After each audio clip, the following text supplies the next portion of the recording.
Welcome to the Finding the Magic podcast, where books come alive. I'm Tricia Copeland, a fiction author and host of this show. If you love books, finding great reads, and hearing about the story behind the story directly from the authors, this is the place for you. Whether you like fantasy, science fiction, dystopian, or romance titles, I think you'll find something to love in my playlist. Listen in to discover something magical about a book or two today.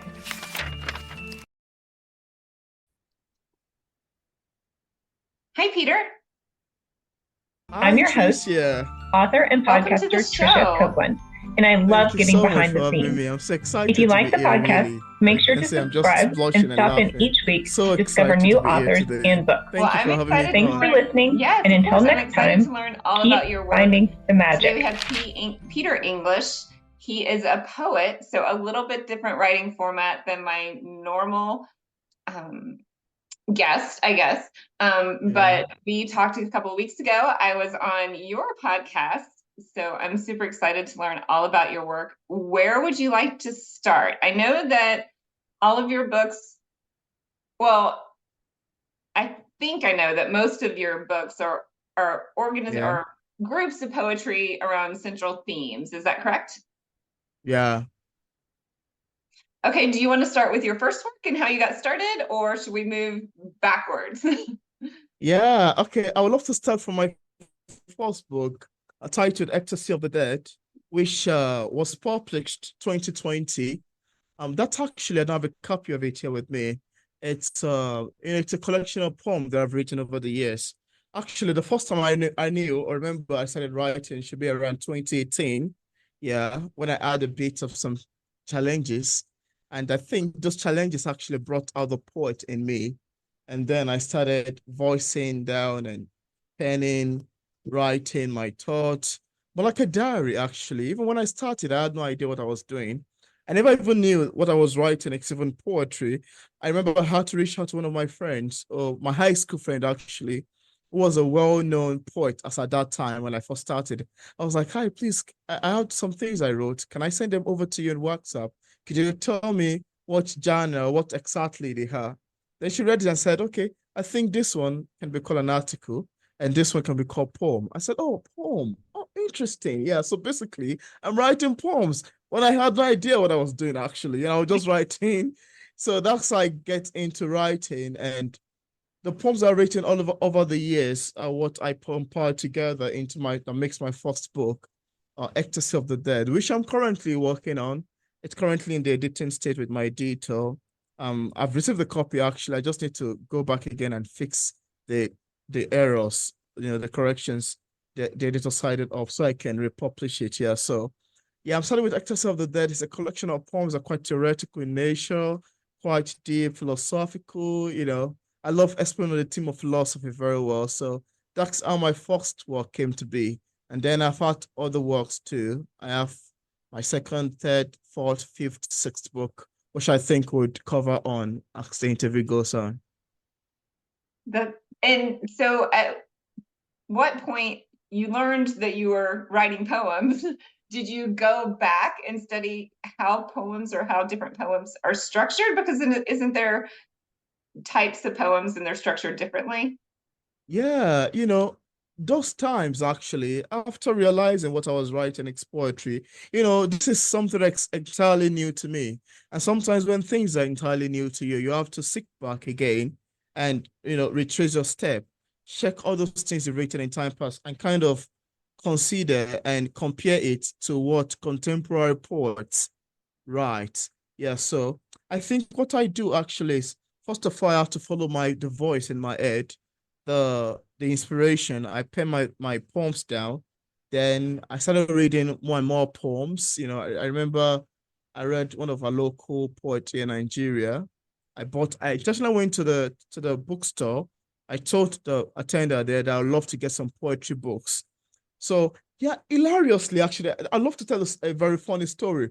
When I went to the store with my intention to get a poetry book so I can compare with what I've written, because I did not study literature in school. I wasn't even an art related. So all my life has been science. Okay. I did public health. I've been in science all this while. I never knew about literature. So it's when I started writing, then I had to go back again and say that, okay, I think this is actually nice talent. So I remember going to the bookstore, I got a copy of some couple poems. The first one I read was quite nice. And there's another one that I particularly read, which inspired me to eventually publish my first book. Because when I read it, I'm sorry to say that I wasn't so intrigued. I was like, really? If this book can be sold for, I think it was 900 naira. And I was like, and the poems, I'm sorry to say that the poems are not so well, I wasn't so intrigued. And I was like, well, why don't I just publish my own book? I mean, the fact that I read this book and I wasn't so impressed with it kind of intrigued me to do mine. I was like, really, I can do more than this. And hilariously, the person was praising my state governor, how they supported him, blah, blah, blah. I was like, can you imagine? And look at the poems you've written with so many praises, acknowledgement. I think so. I was like, okay, nice one. I'm going to have to sit back again and write my poems and publish a book. So I do not really study anything related to literature. All I do actually is read more books, read books in the genre of poetry, then go on social media, follow poets, read more about their works, and just explore. Then along the line, I started learning how poems are being crafted, the use of words, the qualities of poetry, though what I think my poem are basically, they're more like a free verse poetry because I'm not the type that love reading, rhymes, etc. Though I know they're also part of quality of poetry, but it's not a must that all poems should rhyme. It's not a must that all poems should have alliteration as qualities or meter, etc. But then I think what I love writing are free verses because I love the way the words comes to me to put it down without any form of alteration, just so that the message in the poem is not lost in the process of trying to follow the qualities of poetry. So I just try to make my words as raw as possible, as free as possible. And yeah, I did not study poetry. I just developed the passion and developed myself in it through online courses. Things are available. Even by watching YouTube videos, you can learn a lot. Yeah, so yeah, that's actually come with crafting or reshaping my craft actually. Well, I mean, just like just different genres of books, people are going to be drawn to different styles of poetry and different topics of poetry. So yeah, and there's probably a poem for everyone, but yeah, not everyone is going to love every poem. yeah. So that your first book, I mean, it's talked about kind of sounded a little bit dark. What other themes do you explore in your poems and in your other books? Yeah, well, I've heard that a lot, really. Even from the title, you can easily tell this dark title. That's a bit light, like light at the end of the tunnel. These two, dark cover, dark. I'm like, wow, you always write something dark. Anyway, so the team I don't know if you love me to talk about this first, Fate in the Dungeon of Doom. Yes. Yeah, the team here, like I mentioned, I love philosophy. I don't know why. I just I love thinking. I love to sit down and just start thinking. Sometimes my thought could just lead me. I'll just travel so far in thought. So when I wrote Fate in the Dungeon of Doom, which is a very hard book to write, because sometimes when I look back to it currently, I'll be like, wow, Peter, that's so sad. That's so fooling. How do you even get to write this book? But I'm so excited that I wrote it. So this, like if saying the title, Fate in the Dungeon of Doom, then it has a subtitle here. Hasi are words to explain the reality of a man's fate. Hasi, difficult are words to explain the reality of a man's fate.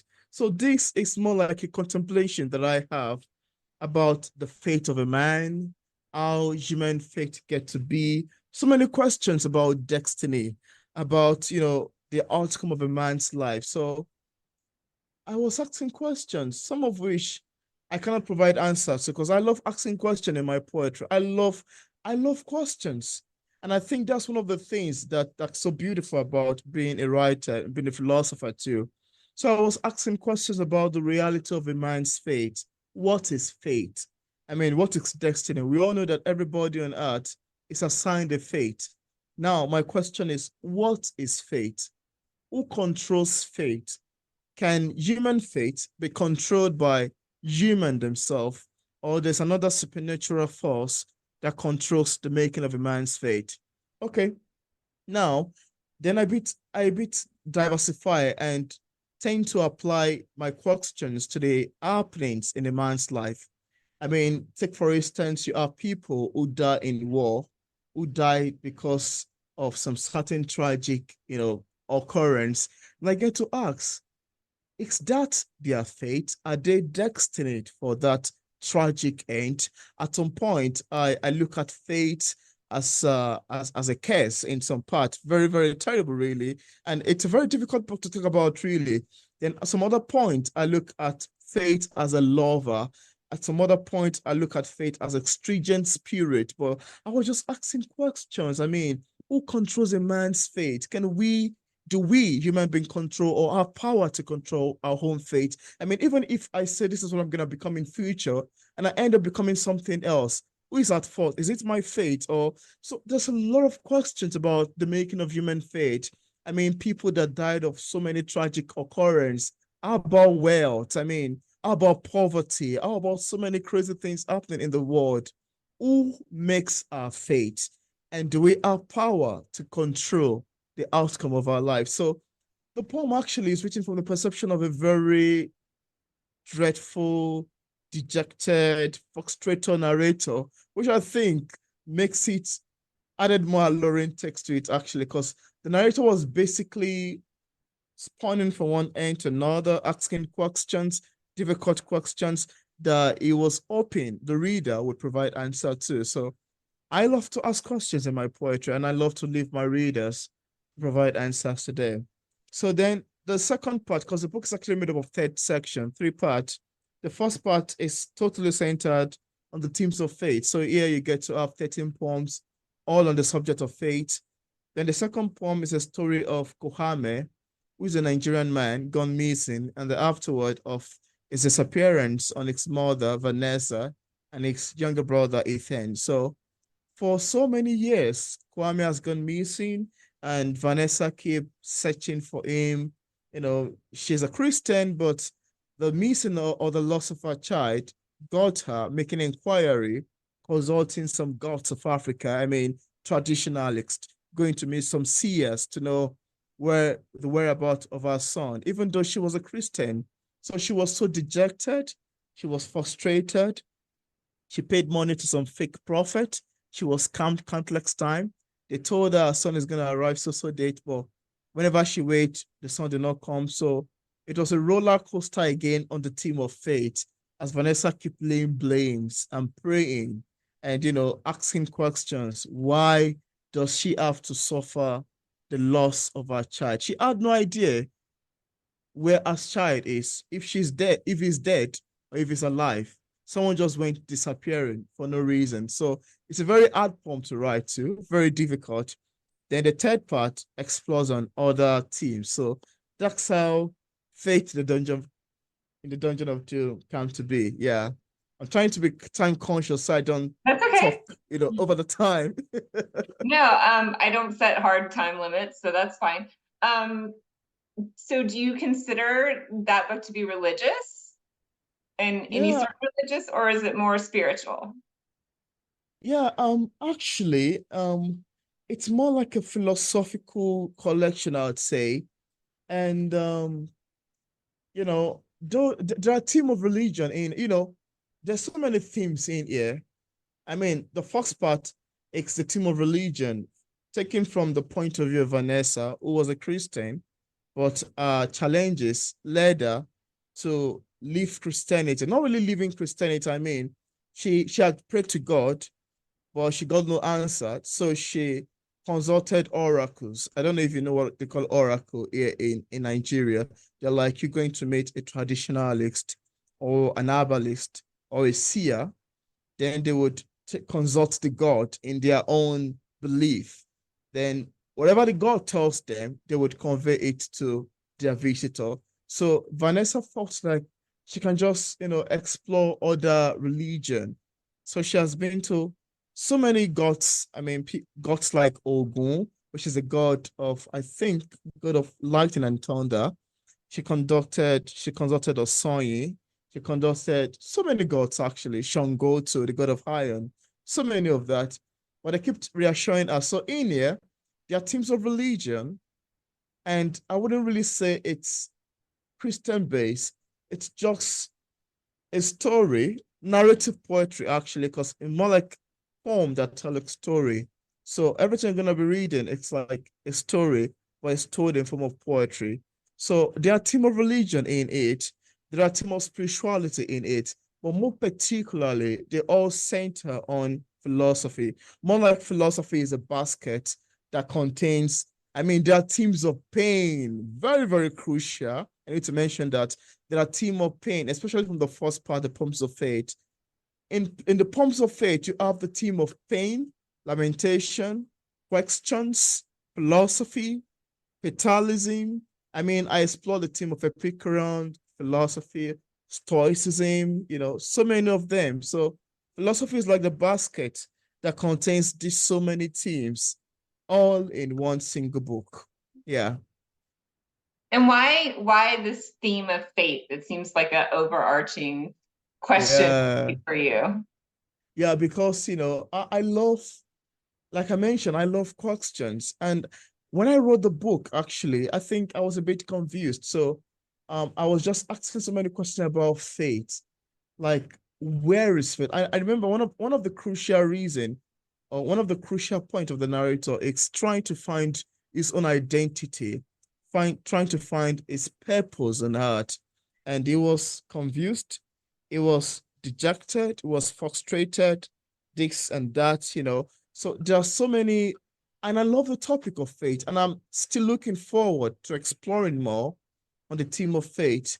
There's some title ringing in my head. I'd love to explore more on the theme of delay in relation to human fate, because we all have fate. We human beings are destined for a fate on earth, but our fate differs from person to person. And sometimes, when good things happen, I tend to ask myself, is it fate? I mean, okay, then okay, what if when bad thing happen, is still fate? Then again, most people in the Christian fold, and this is where the all mix up come from. In here, you'll find teams of Christianity, of other teams, other religion. More like in the Christian belief, they say a man's fate is controlled by God. Okay, now, what happens when a man passes through some difficult, terrible happenings in life?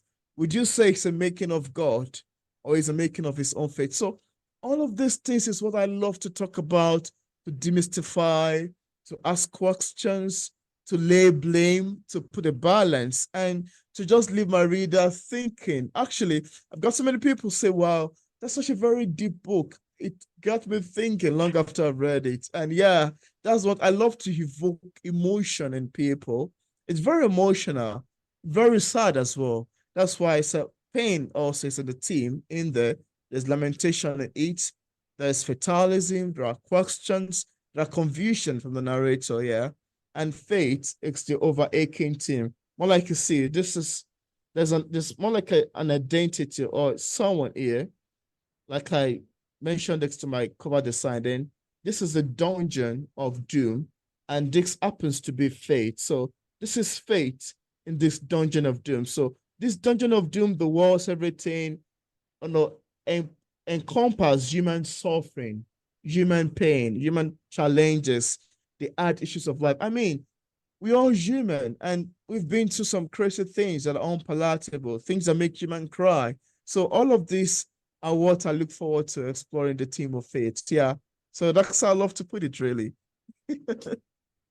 Yeah, I have so many questions, but I want to talk about a couple of your different books too, but I just wanted to mention, because to me, if you're thinking about fate and what is my fate, and maybe why certain things happen, or why good things happen, or why bad things happen, or negative, say good and bad, negative or positive, or anyway, like you're on the opposite flip side of that, you're kind of asking about the meaning of life. Like those two, I don't know if you feel like those two go hand in hand, but for me, that's the question you're asking about. Like, Yeah.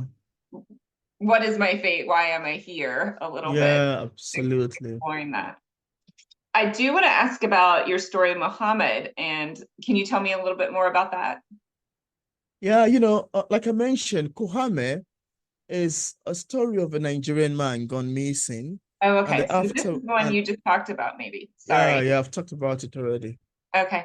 Sorry, I missed that. Yeah. So A Cry for Mercy trilogy. Can you tell me more about that? Yeah. There's a copy here, A Cry for Mercy. That's a trilogy. This is A Cry for Mercy. And I so much love the reception of it on Amazon. Yeah, there's a first book in the series. Then I have Are the Demon Slave, which is the second book. Yeah. Then there's the third book, I Saw the Light. Yeah, so the actual title is Escape from the Unseen Dungeons. And I have A Cry for Mercy as the first book. Second book, Are the Demon Slave, and I Saw the Light. So yeah, A Cry for Mercy, to me, I love to consider it a book of plea and lamentation.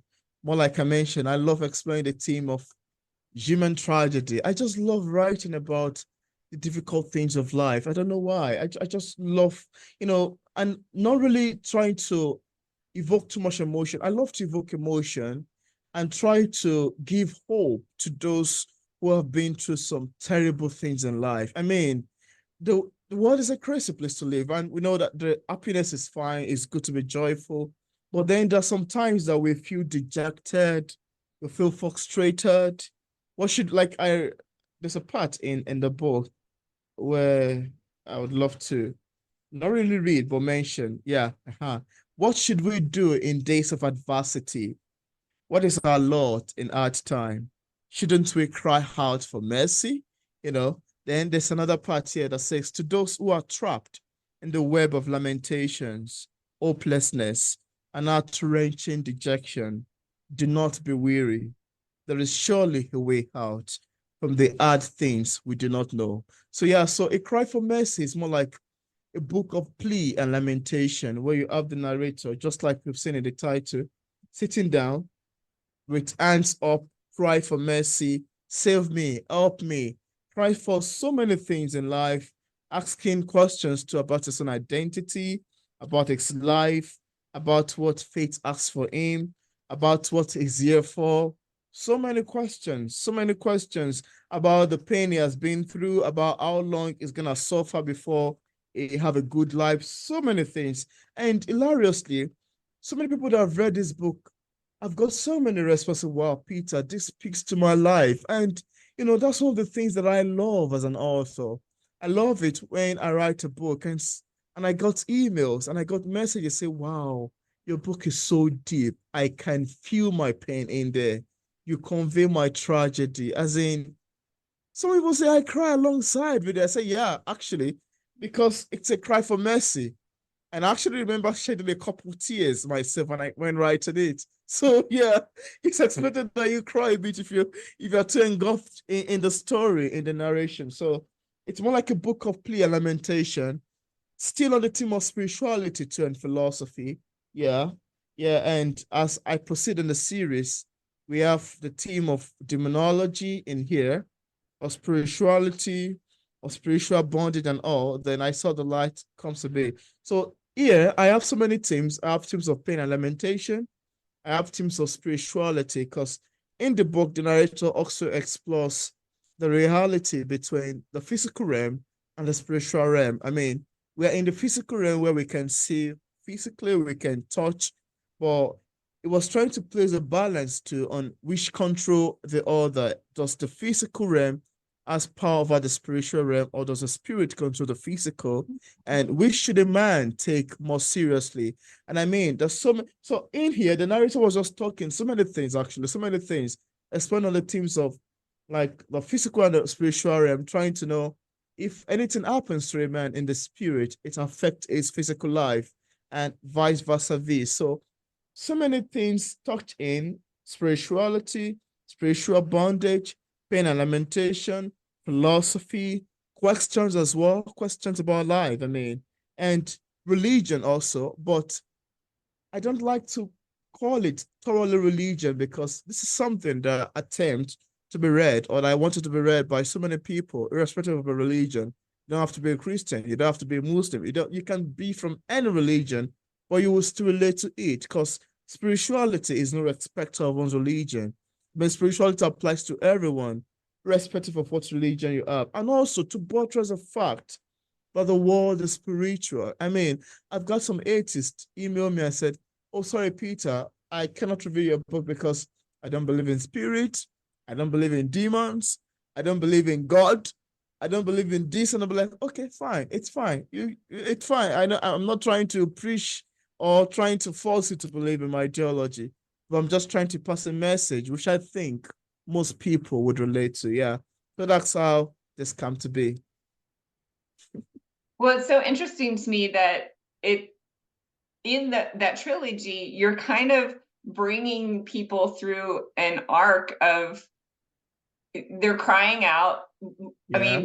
mean, lamentation, you're crying out, you're saying, I have a problem, I have pain. And usually when you talk about moving through a problem or moving through an incident, the first step is admitting that you're in pain, right?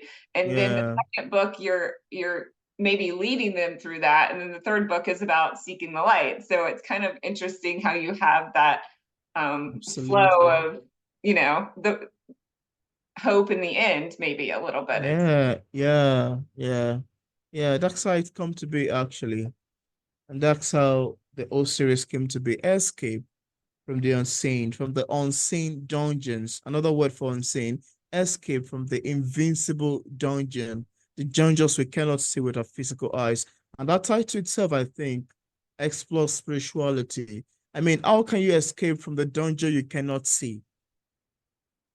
Escape from the unseen dungeon. Okay, I cannot see the dungeon, but I'm trapped into it. I mean, I'm trapped in a web of things, more like you're in captivity, actually, but you cannot see. It's not like a physical captivity where you have chains tied over your ankles or over your legs and you cannot move. So many people are actually tied. And I mean, it's not physical chains, but they are chains, are spiritual chains tying in somewhere. So that's how all of this come to be: escape from the unseen dungeons. And I remember talking about the dungeon guards. Yeah, I remember talking about the dungeon guards in the book. So all of these details with the tears in here, the cry in here, and how the demons are living in here, still in the dungeon, actually, still laying down, and the demons are leaving to the eventual escape in the third series. That's the captured narrator running out of the dungeon after he had saw the light. Yeah, Well, that so makes a lot of that's sense. Yeah. Because I mean, a lot of times if you're feeling low or frustrated, you don't exactly know why, right? You kind of have yeah, to dig in and really ask yourself those hard absolutely. questions. So, Yeah, yeah. That's how it come to be. Yeah. well, I'm convinced. I'm downloading. You can tell me which one is your favorite and which one I should download. I So think you would love to start with a cry for mercy. I This think would be so great, too. actually. Yeah. Yeah, a cry for mercy would be great. So you can have an idea of how the narrator starts with his frustrated life. Everybody's Yeah. life has frustrations. So yeah. It is human. Yeah. So talk to me about P English literature and this thing you've grown that seems like a movement almost. Yeah, when I first published my book, um, that was 2020. That was when I had my first book published. That's like 4 years ago, actually. Yeah, so I was looking for a platform, an avenue to promote my work, and it was so quite hard, especially as an indie author. We all know the how so hard it takes to market a book, to get your work out there after publication. Let people know that there are quite a lot of good books out there. So going on YouTube, I see that most of the books people talk about are well-known books. I mean, the famous books. These guys are already famous. You guys are still talking about it. My God. How about the platforms of self-published authors? So I've reached out to a good number of YouTubers. I'm like, oh, I'm sorry, I don't do self-published books. I'm sorry, I don't do indie book because there's this stigma out there about indie books being bad, being terrible, being horrible, not well edited. And that's not necessarily all the case. I mean, there's so many stigma actually out there about indie books. So after so many attempts and so many frustrated, then I thought to myself, I was like, okay, they're not gonna review my book. Neither they're gonna have me on their show. Fine. Why don't I just start my own show? I mean, start a show where you can review books yourself, and at this time, not famous books. I mean, books by self-published authors, little-known authors, authors who have passion, who are talented like myself, but do not have the avenue to get their book out there. So I was like, okay, I'm gonna have to create a platform that will be particularly centered on indie author in terms of reviewing their books, in terms of interviewing them. And that's why I started English literature. I first started actually with poem recitation, with a couple of book reviews. I got so many people send me books from America and said, yeah, Peter, I'd love you to review my book. And that's how I started 2020. The first book I reviewed was Chana Barker's memoir, Fearless, Conquer the Demons of Mental Purgatory, which I found to be so heart-wrenching and very beautifully written. So that's how I started English literature. And since 4 years now, we've started growing. We've interviewed close to 500 authors, even more than 500 authors, actually. And we've reviewed so many books, more than 350 books. And even though I'm primarily focused on self-published authors, I mean, I've got so many requests of some traditionally published author reaching out and say, yeah, I'd love to come on your show. I'd love to be interviewed. And I said, okay, well, I wouldn't love to push you guy away because I'm a very kind person. So if you want to come on the show, fine. Then we just have to make a little edit of our niche or of our goal and mission or about us, about P. So I was like, even though P English literature is primarily focused on self-published authors, we have soon expanded also in interviewing and also reviewing traditionally published books. So it's been 4 years coming. It's a very hard one because sometimes it's very frustrating. You're doing reviews and doing, when I first started, actually, it's very frustrating. You're doing reviews and spending time reading a book, filming, editing, and eventually you have 50 views or 10 views or 20 views. You're be like, geez, why? So it's frustrating at the intro, but I just keep doing it over and over again. Join so many groups on Facebook, shared far and wide, build an audience, and it's amazing. We even have a platform on Facebook with 2,000 members, P English Literature's Facebook group, yeah. And yeah, that's how P English Literature came to be. It's quite amazing. Yeah, I'm so excited about it. I'm looking forward to doing more great works. And also, I've expanded it a bit that we'll be hosting physical book clubs in my city, but people can also join virtually online. So it will be recorded. And I just spoke with a few people tonight about it. That was where I was actually coming from. I was coming from an open mic to join this interview. So there I met a good number of people to tell them about the upcoming book club. They're like, yeah, I'd love to join. I'd love to be part of it. So I'm amazed, I'm excited, I'm happy, and I'm looking forward to, growing it the more and expanding our reach, actually. Yeah. Fun. That's amazing. I'm inspired. Yeah, I started my podcast in 2020 mainly just to talk to other authors because I was missing that interaction that we had going to conferences and book signings and meeting up with people.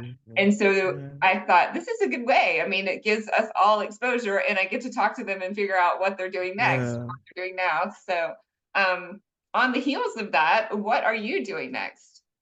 Yeah, actually, I'm currently working on my 7th book, which is The Complete Poems of Kuhame, but it's still titled Kuhame Come Home. So this covers because in this fate in the Dungeon of Doom, the Poems of Kuhame, I think it's 13 poems. So, but so far, the story has developed in my head, and I was like, okay, I can add the theme of immigration, illegal migration actually to it as per the disappearance of Kuhame and etc. So it has been ringing in my head, and I'm currently working on it. I'm currently writing it. I think I'm not sure how quick I'll be done. Hopefully, I can publish that before the end of this year, say November or December. I'd love to do that. But yeah, that's the book I'm currently working on. And again, I also have another book here, Whose Fault, Kismet or Impediment, which is subtitled Difficult Queries to Demystify the Realness of the Human Fate Amidst Obstacles. Yeah, these are my contemplation on obstacles, fate, and human. Three entity. We human being, I don't think there's no human being on earth who hasn't experienced obstacle in one or two ways in their life. I mean, there are times there are obstacles, but how do we discern how to carry on with these obstacles? I mean, how do we know how to react to these obstacles? Should we embrace them? Should we reject them? Should we do against them? And I mean, what is the making of obstacle? Is it the making of God? Is it the making of some evil forces? Or is it the making of man himself? So obstacle is something that stands in the way of human from achieving a certain goal, or something that hinder people from doing certain things. So in here, I was kind of asking questions, more like, again, from a difficult, so many people have told me that this book, Whose Fault, Kismet or Impediment, it's more like a follow-up book to Fate in the Dungeon of Doom. Because in here, I was talking about fate, questions on fate. So in here, it's more like questions on fate and obstacles. So it's more like a continuation of what I have in Fate in the Dungeon of Doom. This one too, just like this one, it is very sad, hard, so difficult to read, and also explores. This is just written in two sections. The first part is the poems of obstacles, where I have so many poems centered on the themes of obstacles, and the second part on other poems. Yeah, so this is well done, actually. This is my third book. And my seventh book that I'm currently working on is The Complete Poems of Kohame, which I'm looking forward to publishing, say, November or December this year. Yeah. That's exciting. Yeah, all of these themes are pretty much across the board, can apply to any human, right? So I think those are great things to explore and dive into, and have people ask questions of themselves, like, what do I think about this? What do I feel about this? Absolutely. Yeah. Exciting. Well, I'm super excited to have you and have everyone learn about your poetry. Tell us where to find you and your books. Yeah, I am on Amazon. The only platform that I'm currently is on Amazon. If you go on Amazon.com, Amazon.co.uk, Amazon.au, Amazon everywhere, and type Peter Okonkwo on the search box, you would see all my title come up. I think this is the first one that I come across. According to algorithm, the one with the highest reviews is the one that is shown the more. Right. So all of my title comes up, and you can find them. Yeah. And even if you go on Google and search for my name, you'll find me on Google. Yeah, but the only platform where you can find it, it's on Amazon everywhere. Yeah, they're all available on Amazon. And yeah, you can find me. Peter, Peter, then Okonkwo is spelled Okonkwo. Awesome, thank you. And we'll have all your links in the description so people can find you that way too. Thank you. Yeah. Well, thank you so much for being with us. Yeah, I so much appreciate it. I'm excited. It's only been a while I talk about my books, actually. Yeah, but I really appreciate this opportunity. Thank you so much, Tricia. This was fun doing, and thank you for having me on your wonderful platform. Thank you. You're welcome. Have a nice night. Yeah, you too. Bye. That was quite fun, really.